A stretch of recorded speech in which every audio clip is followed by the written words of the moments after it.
Hey, I'm Lucy or Benji, and I'm here for the Gender 101 series for I'm Queer, What the Hell Do I Read? And I'm here with Frankie, I'm back. And we have some questions for you. Are Yes. there folks that you've looked to for inspiration or as heroes or role models that you could share with us? Yes. I'm really excited to answer this question, actually. I can think about a couple now. Within the past year, because of being at school and, being a queer studies minor, I've been able to kind of understand what it is to be genderqueer and, try to find a term that is all inclusive, because you know how it is. It's an alphabet soup. We're all like LGBTQ, elemental P, So I think the simplest way I can phrase it for someone that's seeing this for the first time is my superhero, one of my favorite heroes, is a 7-year-old kid. I don't even know if he's 7. I don't know how old he is. He's really cute though. And I got this book, and it's about a little boy that likes to dress up. It's just simple. He's just a boy, his innate ability he just is attracted to tiaras and pink and whatever, and I think this book was especially touching because it kind of gave me the ability to be able to break down what it exactly means to be genderqueer in a way, as an introduction, a sort of a, for lack of a better term, the GQ for the Sparks notes on being genderqueer, right? So I got this book and I was especially moved by it, but I see now I have a little, a little thing. I know. I'm a teacher. You got to remember that I'm a teacher. So you have 2 boxes, right? In this one, you have M. Remember how we talked? You can talk about boxes. And then on the far spectrum of that, you have F. M for male, F for female. We, as genderqueer folk, are the bridge.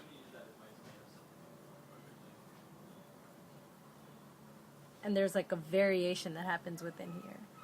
These are the 2 extremes, which are the boxes that we've been raised to understand. But we're kind of the spectrum between that, and we're the bridge.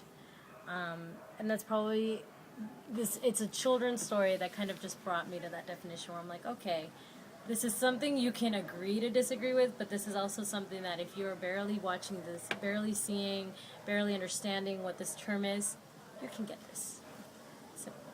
So that's one of my heroes. Another one is, with all this androgyny and style coming out, I fell in love with this drag queen last year.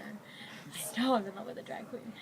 Their name is Raja, and they're just ridiculously fluid and hot and beautiful, and I'm just they provide that visual aspect to what it can be to be genderqueer.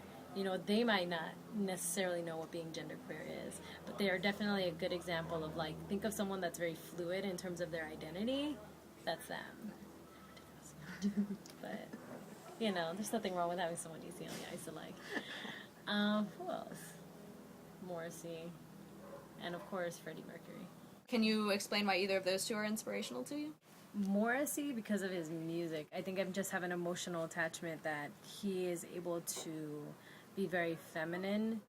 Now, in terms of his other views, whatever, I don't necessarily, you don't go into that when you're talking about gender identity, but in terms of who he is and as an artist and how he lives is just what he allows his fans to be is why I admire him, because his fans are capable of coming out, and there's this strange connection between him and SoCal Latinos that just love this. Yeah, there's this whole there's a convention.